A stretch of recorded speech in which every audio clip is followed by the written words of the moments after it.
Hello, मैं हूं doctor Arun प्रसाद, Ayukta dental clinic से। और आज मैं बात करूंगा कि हमें कब एक रूटीन चेकअप के लिए डेंटल क्लिनिक में जाना चाहिए और इसके बेनिफिट्स क्या-क्या हैं। तो बेसिकली हमें रूटीन चेकअप के लिए एक डेंटल क्लिनिक में कभी भी साल में एक बार जाना चाहिए। मैं आपसे यही रिक्वेस्ट करूंगा कि आप अपने खुद के और अपने फैमिली के हर मेंबर को साल में एक बार नज़दीकी कोई भी डेंटल क्लिनिक में इलाज के लिए या दिखाने के लिए कम से कम लेके जाएँ। इसके बहुत सारे बेनिफिट्स हैं। लोग लापरवाही करते हैं। लोग लापरवाही क्या करते हैं, वो लेके नहीं जाते। वो क्यों लेके नहीं जाते? वो लेके नहीं जाते हैं कि कुछ तो नहीं हुआ है, क्या लेके जाके करेंगे क्लिनिक में, जब पेन होगा तब। तो बेनिफिट्स काफ़ी सारे हैं। मैं आपको बेनिफिट्स बताऊंगा कि आप जब एक रेगुलर डेंटल चेकअप के लिए जाते हैं तो वहाँ पे आपके डेंटिस्ट जो है वो क्या करते हैं, आपके सारे दांत को थॉरोली चेक कर लेते हैं कि आपके कोई दांत में हल्का फुल्का पिट एंड फिशर तो नहीं है। क्योंकि पिट एंड फिशर क्या होता है, दांत के सरफेस में ब्लैक स्पॉट होता है। वो चाहे बाहर के सरफेस में हो या दांत के चबाने वाले सरफेस में हो, ये क्या होता है, ये धीरे धीरे एक्सपेंड करता है, खुद को फैलाता है और यही जाके आगे पिट एंड फिशर जो होता है, पिट्स जो होते हैं, जो डेंटल पिट्स होते हैं, ऑक्लूजल पिट्स होते हैं, बक्कल पिट्स होते हैं, ये क्या करते हैं, स्प्रेड होता है और यही जाके बड़ा कैविटी बनाता है। तो अगर इनिशियल स्टेज में ही अगर हम लोग उसको देख ले, पकड़ ले और उसके बाद उसको अगर हम लोग सीलर, सिंपल सीलर क्या होता है, एक सीलर होता है, उस कैविटी में डाल दिए, वो पिट में डाल दिए, वो फिशर में डाल दिए, तो वो कैविटी वहीं पे रुक जाता है। तो ये ऑक्लूजल पिट भी रुक जाता है। ठीक है, तो इसका बेनिफिट यही हो गया कि आप जब मेरे पास आ रहे हैं या आप जब कोई भी डेंटिस्ट के पास जा रहे हैं साल में एक बार, तो वो आपके देखेंगे कि ये छोटा सा छेद है, इसमें सीलर लगा के ठीक हो सकता है। ये इनएक्सपेंसिव है, ये एकदम एक्सपेंसिव नहीं है, ये एकदम सस्ता सा इलाज है। अगर आप मान लीजिए कि आप थॉरोली चेक, आप रूटीन चेकअप के लिए नहीं गए हैं, आप जब रूटीन चेकअप के लिए नहीं जा रहे हैं कोई डेंटल क्लिनिक, तो क्या प्रॉब्लम हो रहा है आपको? आप जब गए, पेशेंट आपके दांत में दर्द हो रहा है, अब जब आप दांत में दर्द लेके गए तो आपके पास बेसिकली दो ही ऑप्शन बचता है, या तो हम लोग आरसीटी करें। क्यों दर्द हो रहा है, पहले मैं आपको थोड़ा सा ये समझा दूँ कि दर्द जो जो सड़न है वो आपके नस तक जा चुका है। अब नस तक जो सड़न जा चुका है उसके लिए हमारे पास बस दो ही इलाज रहता है, या तो दांत निकाल दो या तो दांत में आरसीटी करके कैप लगा दो। ये दोनों ट्रीटमेंट बहुत ज़्यादा एक्सपेंसिव होता है। और जो मैंने पहले बताया कि आप रूटीन चेकअप कराते हैं तो आप पिट एंड फिशर सीलेंट से काम चला सकते हो, उससे वो जो कैविटी बना छोटा सा वो बढ़ेगा नहीं। अब मान लीजिए आप इस साल नहीं गए, आप 2 साल के बाद गए, ठीक है, तो भी आपको बेनिफिट है। एक पिट एंड फिशर सीलेंट काफ़ी सस्ता इलाज होता है, इसका चार्जेस अराउंड टू 800 to 1500 के बीच में आता है एक दांत का। अगर आप ये चीज़ नहीं कराते हैं, थोड़ा सा कैविटी बड़ा हो जाता तो आपके चार्जेस 2000 से लेकर 2500 के आसपास में नॉर्मल फीलिंग का, जैसे आप सुनते होंगे दांत में गए, दांत में सड़न था, मसाला भर दिए। क्यों सड़न था? क्योंकि वहाँ पे कनकनाहट हो रहा था, तब मुझे पता चला, और खाना फंस रहा था तो सड़न था, कैविटी था, तो मैंने फीलिंग करवा लिया। तो ये हमारा दूसरा स्टेप होता है। अगर आप सीलर से ठीक नहीं कराते हैं, उस दौरान ठीक नहीं कराएं, तो फिर आपका चला जाता है फीलिंग में।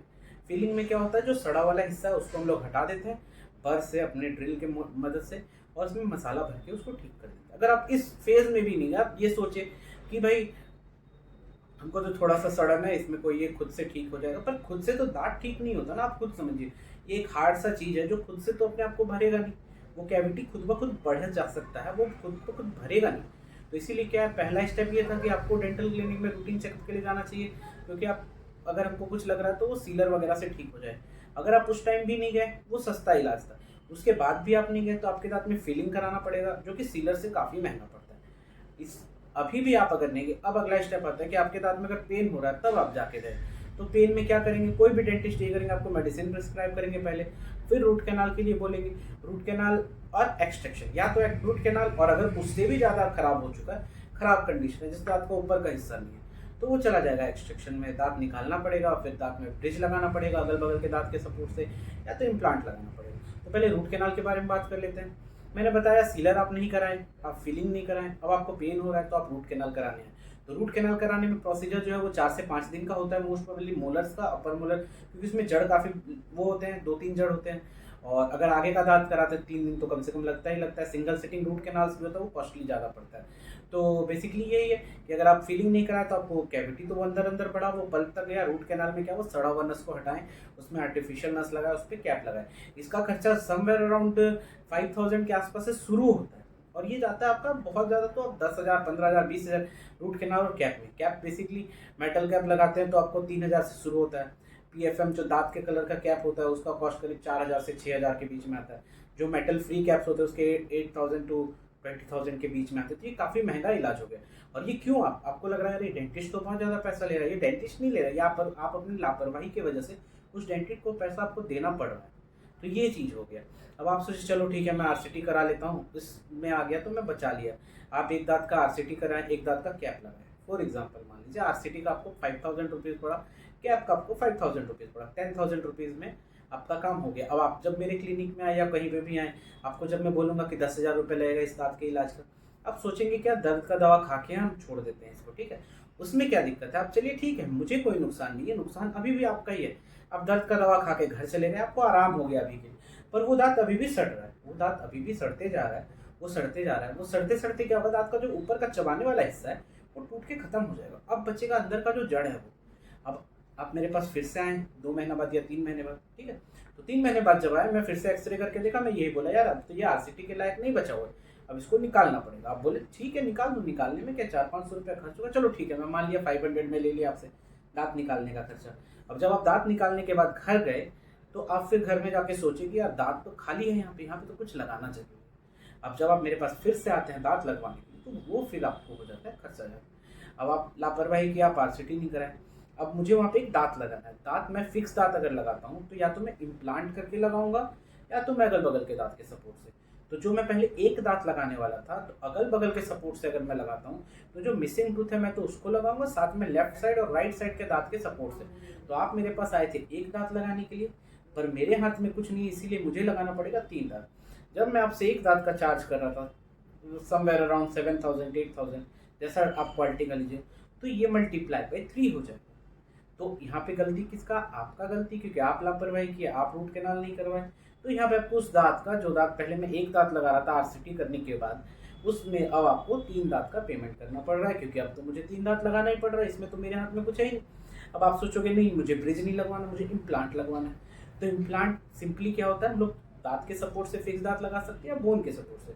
तो लेफ्ट और राइट साइड के दांत के सपोर्ट से अगर लगाते हैं या आगे पीछे के दांत के सपोर्ट से लगाते हैं तो उसको हम लोग ब्रिज बोलते हैं। उसका मैंने आपको एक मोटा मोटी समवेयर अराउंड कॉस्ट बता दिया। अब मैं इम्प्लांट के बारे में बताता हूँ। आप बोलोगे इम्प्लांट करवाना, इम्प्लांट का क्या है कि जब मैं एक इम्प्लांट करूँगा आपके दांत में तो उस इम्प्लांट के लिए, इम्प्लांट बेसिकली एरोटिक स्क्रू होता है जो कि टाइटेनियम का बना हुआ था, नोबल मेटल होता है। ये हम लोग बोन के अंदर में डाल देते हैं, उसको 2 मंथ के लिए छोड़ देते हैं ताकि वो बोन से अच्छे तरीके से, हड्डी से अच्छे तरीके से जुड़ जाए। उसके बाद उसके ऊपर में एक ब्रिज लगा, उसके ऊपर में एक कैप लगा देते हैं एक दांत। तो आप सोचेंगे हाँ यहाँ पे तो पैसा थोड़ा बच रहा है, पर यहाँ पे जो इम्प्लांट का कॉस्ट होता है वो समवेयर अराउंड 20,000 रुपये से शुरू होता है और ये करीब करीब जाता है आपका 30,000-40,000 एक इम्प्लांट का, सिंपल इम्प्लांट। और उसके ऊपर हम लोग जो कैप लगाते हैं वो कैप का प्राइस आपको 5,000-6,000 रुपीज़ से शुरू होता है। तो आप अब देखिए कि आपका 25 से 30,000 रुपये सिंपल नॉर्मल एक इम्प्लांट और एक कैप का लग जा रहा है। तो बेसिकली हम लोग यहाँ पे यही डिस्कस करने के लिए आ जाए हैं कि आप अपने दांतों को लापरवाही के वजह से अपने दांत और अपने पैसे को वेस्ट ना करें। आपको साल में एक बार जाना है डेंटल चेकअप के लिए, वो आपको देख के खुद बता देंगे कि आपके दांत में सड़न है या नहीं है। अगर है तो, अगर पिट है तो उसको सीलर लगवा लीजिए।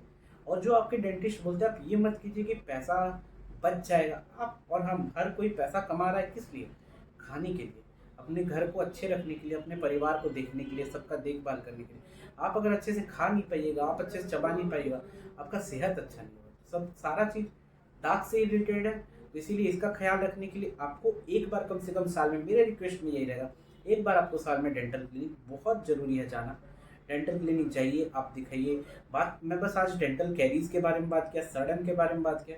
इसके अलावा आपको और 5 तरीका, 5 चीज़, 6 चीज़, 7 चीज़ आपके मुंह में हो सकता है जो अर्ली डायग्नोसिस से कम खर्चे में ठीक हो सकता है, जिसको आप अगर लेट से लेके जाइएगा तो वो आपको आगे जाके भविष्य में प्रॉब्लम करेगा ही करेगा। धन्यवाद। आज के लिए बस इतना ही। मैं हूँ डॉक्टर अरुण प्रसाद, आयुक्त डेंटल क्लिनिक से। नमस्कार।